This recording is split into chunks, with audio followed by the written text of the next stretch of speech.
משיחנו ינהיג קהילתנו כולם יוצאים לקראת כל עזיז ורבי דאגון ביתו אשרי כל משפחת ביתו כל אחד הוא יבכו מקובלת תפילתו לפני אלוקים אשרי משפחת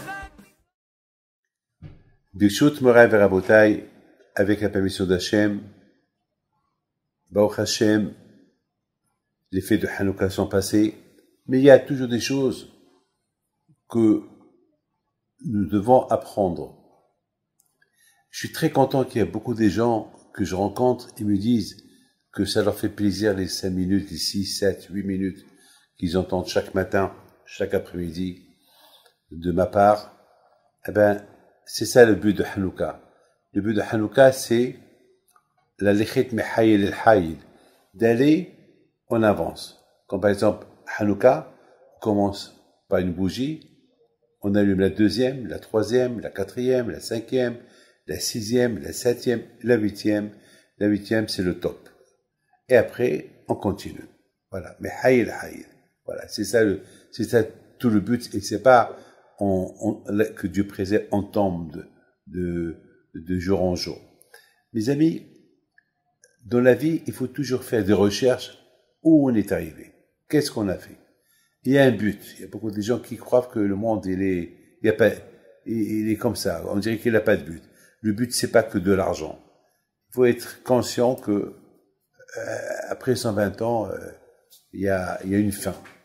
Vous savez, lorsque je devais faire un long voyage, et parce que la pauvre, ma mère, elle est malade, gravement malade, que Dieu lui envoie une fois chez les mains, et la pauvre, elle est dans un sale état. Et il faut être réaliste, que ça m'a donné à réfléchir. Je lui dis, la pauvre, elle était une reine, elle était la femme de Rabbi Moshe Aaron Pinto, elle avait tout. Et voilà, maintenant la pauvre, elle est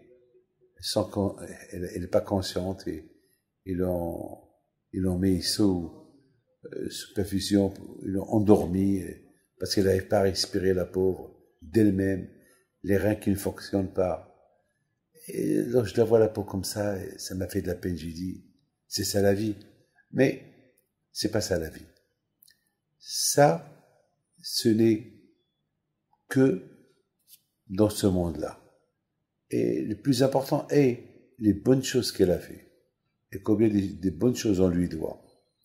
Donc c'est ça, Rabotaï. Lorsqu'on voit des choses comme ça, on se dit, bon, la vie, elle a un but. Un but, pas pour aujourd'hui, un but pour plus tard. Vous imaginez, après 120 ans, on va être là-haut.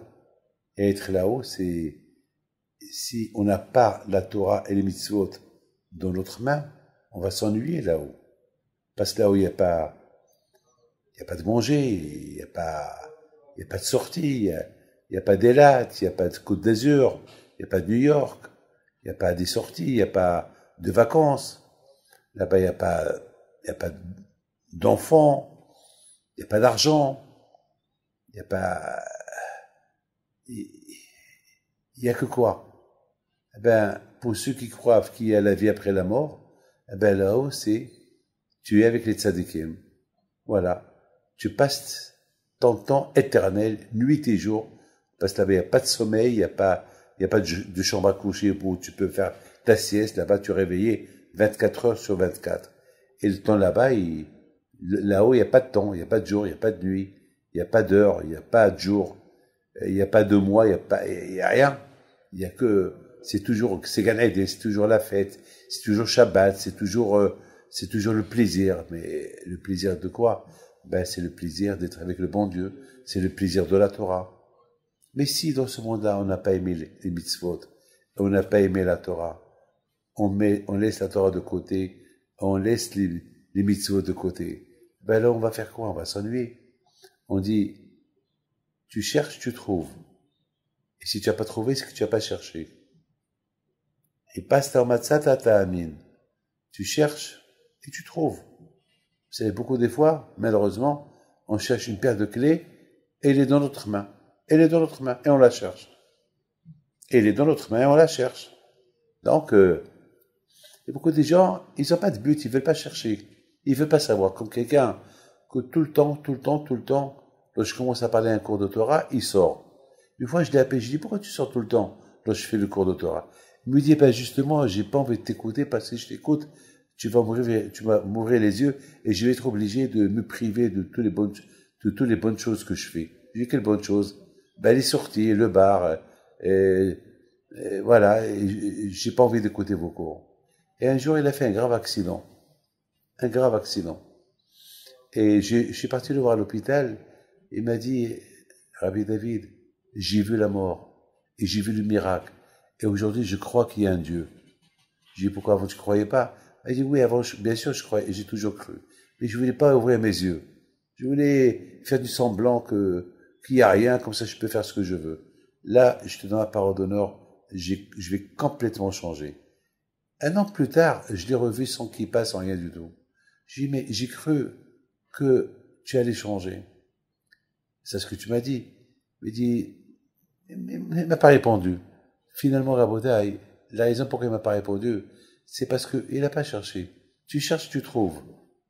Parce que pour trouver, c'est rien que dans le respect de la Torah et des mitzvot. Mais s'il n'y a pas le respect de la Torah et des mitzvot, il n'y a rien de changé. Donc, mes amis, cette semaine, on va parler un peu de ça. Et il ne faut pas vous ennuyer de ce que je vais vous dire pendant ces jours-là à venir. C'est des choses qu'il faut savoir, c'est des choses qu'il faut connaître. Je vous bénis à vous tous, que le bon Dieu vous protège, et vous à vous tous, et je répète et je termine, le but de Hanouka, c'est de progresser, et que l'année prochaine, si Dieu veut, on va faire un bilan, est-ce qu'on a progressé? Et c'est ça Hanouka. Hanouka, c'est un renouvellement de Hinour, d'éducation. Que le bon Dieu vous protège, Amen.